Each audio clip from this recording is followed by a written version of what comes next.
नमस्कार व्यूअर्स, आज हम सुनेंगे सोमवार व्रत की विधि और कथा। सोमवार व्रत की विधि।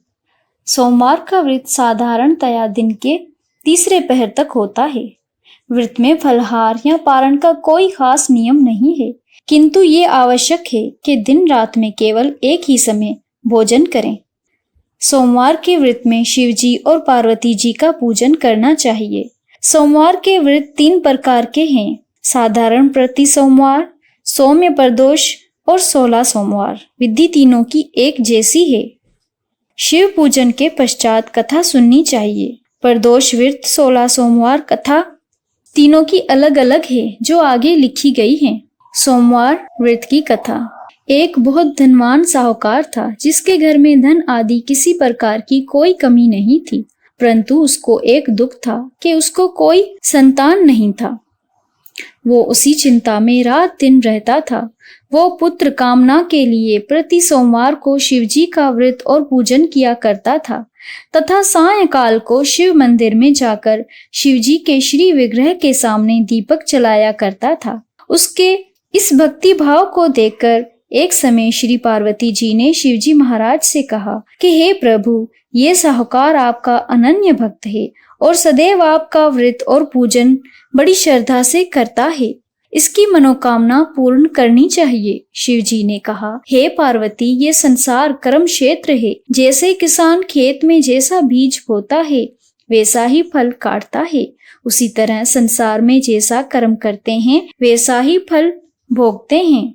पार्वती जी ने अत्यंत आग्रह से कहा, महाराज, जब आपका अनन्य भक्त है और उसको अगर किसी प्रकार का दुख है तो उसको अवश्य ही वो दुख दूर करना चाहिए, क्योंकि आप सदैव अपने भक्तों पर दयालु होते हैं और उनके दुखों को दूर करते हैं। यदि आप ऐसा नहीं करेंगे तो मनुष्य आपकी सेवा तथा व्रत क्यों करेंगे?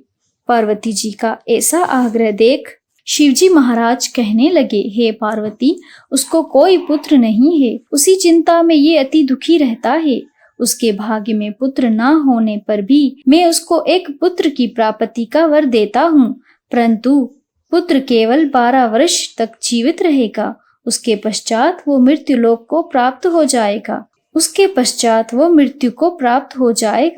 उससे अधिक मैं और कुछ उसके लिए नहीं कर सकता। ये सब बातें साहूकार सुन रहा था। उससे उसको ना तो कुछ प्रसन्नता हुई और ना ही कुछ दुख हुआ। वो पहले जैसा ही शिव जी महाराज का व्रत और पूजन करता रहा। कुछ काल व्यतीत हो जाने पर साहूकार की पत्नी गर्भवती हुई और 10वें महीने उसके गर्भ से अति सुंदर पुत्र की प्राप्ति हुई। साहूकार के घर में बड़ी खुशी मनाई गई, परंतु साहूकार ने उसकी केवल 12 वर्ष की आयु जानकर कोई अधिक प्रसन्नता प्रकट नहीं की और ना ही किसी को ये भेद बताया। जब वो बालक 11 वर्ष का हो गया तो उस बालक की माता ने उसके पिता से उसके विवाह आदि के लिए कहा, तो वो साहूकार कहने लगा कि अभी मैं उसका विवाह नहीं करूंगा, अपने पुत्र को काशी में पढ़ने के लिए भेजूंगा। फिर साहूकार ने अपने साले अर्थात बालक के मामा को बुलाकर उसको बहुत सा धन देकर कहा कि तुम उस बालक को पढ़ने के लिए काशी ले जाओ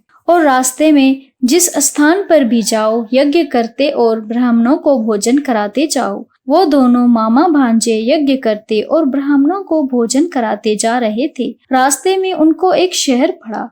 उस शहर में राजा की कन्या का विवाह था और दूसरे राजा का लड़का जो विवाह कराने के लिए बारात लेकर आया था वो एक आंख से काना था। उसके पिता को उस बात की बड़ी चिंता थी कि कहीं वर को देख कन्या के माता पिता विवाह में किसी प्रकार की अड़चन पैदा ना कर दें। उस कारण जब उसने अति सुंदर सेठ के लड़के को देखा तो मन में विचार किया कि क्यों ना दरवाजे के समय इस लड़के को वर का काम करवाया जाए। ऐसा विचार कर वर के पिता ने उस लड़के और मामा से बात की तो वो राजी हो गए। फिर उस लड़के को वर के कपड़े पहनाकर तथा घोड़े पर चढ़ाकर दरवाजे पर ले गए और तब कार्य प्रसन्नता से पूर्ण हो गया। फिर वर के पिता ने सोचा कि यदि विवाह कार्य भी उसी लड़के से कराया जाए तो क्या बुराई है। ऐसा विचार कर लड़के और उसके मामा से कहा, यदि आप फेरों और कन्यादान के काम को भी करा दें तो आपकी बड़ी कृपा होगी और मैं उसी के बदले में आपको बहुत सा धन दूंगा। तो उन्होंने स्वीकार कर लिया और विवाह कार्य बहुत अच्छी तरह संपन्न हो गया। परंतु जिस समय लड़का जाने लगा तो उसने राजकुमारी की चुनरी के पल्लू पर लिख दिया कि तेरा विवाह तो मेरे साथ हुआ है, परंतु जिस राजकुमार के साथ तुमको भेजेंगे वो एक आंख से काना है और मैं काशी जी पढ़ने जा रहा हूँ। लड़के के जाने के पश्चात उस राजकुमारी ने जब अपनी चुनरी पर ऐसा लिखा पाया तो उसने राजकुमार के साथ जाने से मना कर दिया और कहा कि ये मेरा पति नहीं है, मेरा विवाह तो उसके साथ नहीं हुआ, विवाह तो उसके साथ हुआ है, वो तो काशी जी पढ़ने गया है। राजकुमारी के माता पिता ने अपनी कन्या को विदा नहीं किया और बारात वापस चली गई। उधर सेठ का लड़का और उसका मामा काशी पहुंच गए। वहां जाकर उन्होंने यज्ञ करना और लड़के ने पढ़ना शुरू कर दिया। जब लड़के की आयु 12 साल की हो गई, उस दिन उन्होंने यज्ञ रचा रखा था कि लड़के ने अपने मामा से कहा, मामा जी आज मेरी तबीयत कुछ ठीक नहीं है। मामा ने कहा अंदर जाकर सो जाओ। लड़का अंदर जाकर सो गया और थोड़ी देर में उस लड़के के प्राण निकल गए। जब उसके मामा ने आकर देखा कि वो बालक मुर्दा पड़ा है तो उसको बड़ा दुख हुआ और उसने सोचा कि अगर मैं अभी रोना पीटना मचा दूंगा तो यज्ञ का कार्य अधूरा रह जाएगा। अतः उसने जल्दी से यज्ञ का कार्य समाप्त कर ब्राह्मणों के जाने के बाद रोना पीटना आरंभ कर दिया। संयोगवश उस समय शिव पार्वती उधर से जा रहे थे। जब उन्होंने जोर जोर से रोने की आवाज सुनी तो पार्वती जी कहने लगी, महाराज कोई दुखिया रो रहा है, उसके कष्ट दूर कीजिए। जब शिव पार्वती जी ने पास जाकर देखा तो वहां एक लड़का मुर्दा पड़ा था।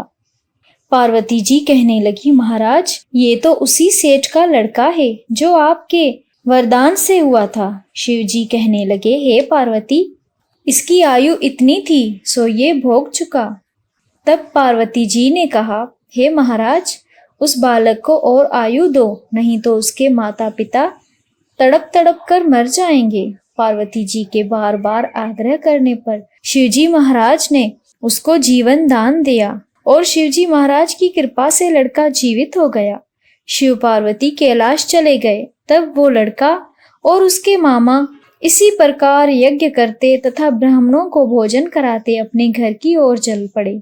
रास्ते में वो उसी शहर में आए जहां उसका विवाह हुआ था। वहां पर आकर उन्होंने यज्ञ आरंभ कर दिया तो लड़के के ससुर ने उसे पहचान लिया और अपने महल में ले जाकर उसकी बड़ी खातिर की। साथ ही बहुत दास दासियों के साथ आदर पूर्वक लड़की और जमाई को विदा किया। जब वे अपने शहर के निकट आए तो मामा ने कहा, मैं पहले तुम्हारे घर जाकर खबर कराता हूँ। जब उस लड़के के मामा घर पहुँचे तो उस लड़के के माता पिता घर की छत पर बैठे हुए थे और उन्होंने ये प्रण कर रखा था कि यदि हमारा पुत्र सुकुशल लौट आया तो हम राजी खुशी नीचे आ जाएंगे, नहीं तो छत से गिरकर अपने प्राण खो देंगे। इतने में उस लड़के के मामा ने आकर ये समाचार दिया कि आपका पुत्र आ गया है। तब उन्हें विश्वास नहीं हुआ। तब उसके मामा ने शपथ पूर्वक कहा कि आपका पुत्र अपने स्त्री के साथ बहुत सारा धन लेकर आया है। तो सेठ ने आनंद के साथ उनका स्वागत किया और बड़ी प्रसन्नता के साथ रहने लगा। उसी प्रकार जो कोई भी सोमवार के व्रत को धारण करता है अथवा उसी की कथा को पढ़ता है और सुनता है, उसकी समस्त मनोकामनाएं पूर्ण हो जाती हैं। हर हर महादेव।